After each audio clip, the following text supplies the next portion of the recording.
En 2021, ils nous avaient coupé le signal pour 3 jours. Nous sommes en 2023, on nous coupe le signal pour 7 jours. Ça fait 10 jours en 2 ans. Faisons le tour du monde. Même dans les pays où il n'y a pas de démocratie, c'est très rare de voir ça.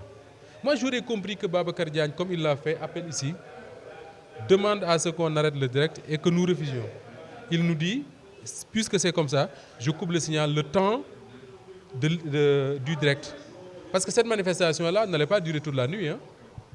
Il pouvait le faire. Il ne l'a pas fait. Il a préféré couper le signal pour 7 jours. C'était quoi le projet?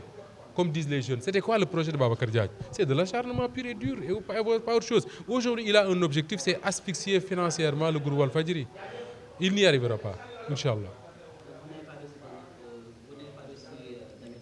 Je l'avais dit à Reporters sans frontières il y a 2 ans. Je le redis aujourd'hui.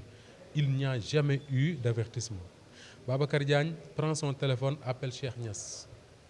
Il lui dit, Cheikh, arrête le direct. Il lui dit non, je ne peux pas. Il faut que je consulte d'abord les gens de Walfadjri.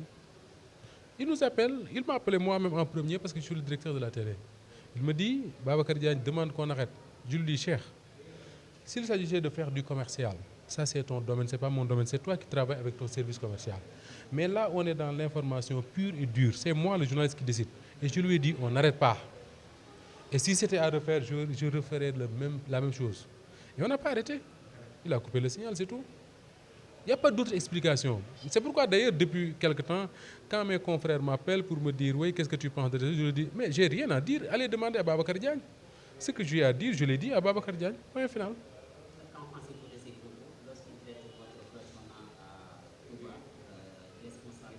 Mais Babacar Diagne est le premier irresponsable. Parce que irresponsable, on ne peut pas être plus irresponsable que quelqu'un qui décide comme ça de priver des pères et mères de famille de 7 jours de travail. Matar Sarr dont il parle. Parce que j'ai entendu Babacar Diagne dire, si Moustapha Diop était là-bas, ça ne se passerait pas comme ça. Parce qu'il pense que j'ai plus d'expérience que Matar. Quand Matar faisait de la télé ici à Walfadjri, moi j'étais dans la rédaction de la presse écrite. Parce que moi je suis à l'origine un journaliste de presse écrite. Matar Sarr totalise plus de 20 ans de présence ici à Walfadjri. C'était notre correspondant à Kaolack. Et ensuite, Sidi Lamine Niasse l'a amené à Mbacké. Demande aux gens de Mbacké et de Touba qui est Mamadou Matar Sarr.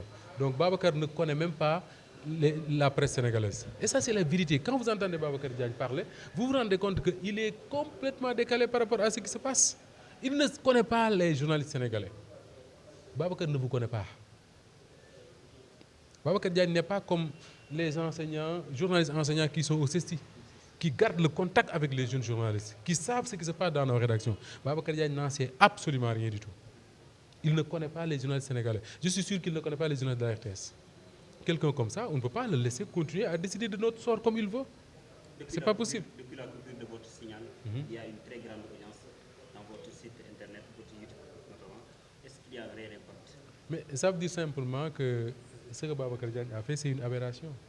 Parce que nous, vous savez, le YouTube marche comme ça. On fait des prévisions, on se dit qu'on va atteindre 1 million d'abonnés à telle période. On va atteindre tant de vues à telle période. Nous, on le sait. On fait des projections par rapport à ça. Mais Babacar, aujourd'hui, il nous a donné un coup de main comme pas possible. Parce que là, toutes nos projections sont dépassées. Je le disais tout à l'heure, l'autre jour, c'est-à-dire que le signal a été coupé le vendredi. Ce vendredi-là, le vendredi, on était à 488 000 abonnés. Mais le samedi, on a dépassé les 800 000. Ça, c'est des projections que l'on faisait peut-être sur 3 mois ou 4 mois. On l'a réglé en une journée. Et ça, c'est grâce à Babacar Diagne. Comme disent les Touables, à quelque chose malheur est bon.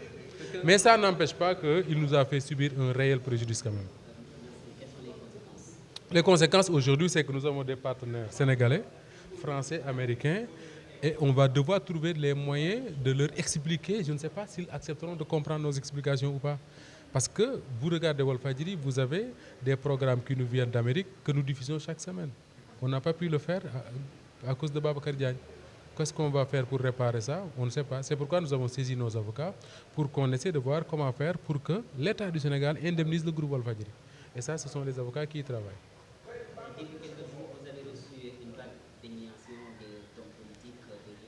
Qu'est-ce que ça vous fait en tant que... Mais c'est réconfortant, à la limite, mais je dois reconnaître que ça ne fait pas grand-chose. Pourquoi? Parce que ça, je l'ai déjà vécu. En 2011, moi, j'étais à Walfadjri. Sidi Lamine était le PDG. La même classe politique faisait le même balai pour venir lui témoigner leur soutien, y compris le président Macky Sall. Les images sont disponibles. Donc, que la même classe politique revienne aujourd'hui, ça veut dire simplement que Walfadjri n'est pas changé. C'est la classe politique qui change. Et quel est le combat de Walfadjri pour mettre fin à cette acharnement? Mais moi, je pense que ça doit être le combat de toute la presse sénégalaise. Parce qu'aujourd'hui, c'est Walfadjri, mais demain, ce sera les autres. Hein. Je l'avais dit quand on a arrêté Pape Alé Niang. Demande à mes confrères à qui je parlais à l'époque. Je leur disais qu'une injustice, on ne l'explique pas, on ne la justifie pas, on la combat. Parce qu'ils ont arrêté Pape Alé, demain, ce sera un autre. C'est le groupe Walfadjri. Si on l'espère, ce sera un autre. Inch'Allah. Vous avez programmé des manifestations avec un VSD. Est-ce que votre manifestation de demain devant les sièges de la Sénat? Alors, avant de démarrer le sitting, on a reçu une notification. Audio Jungle.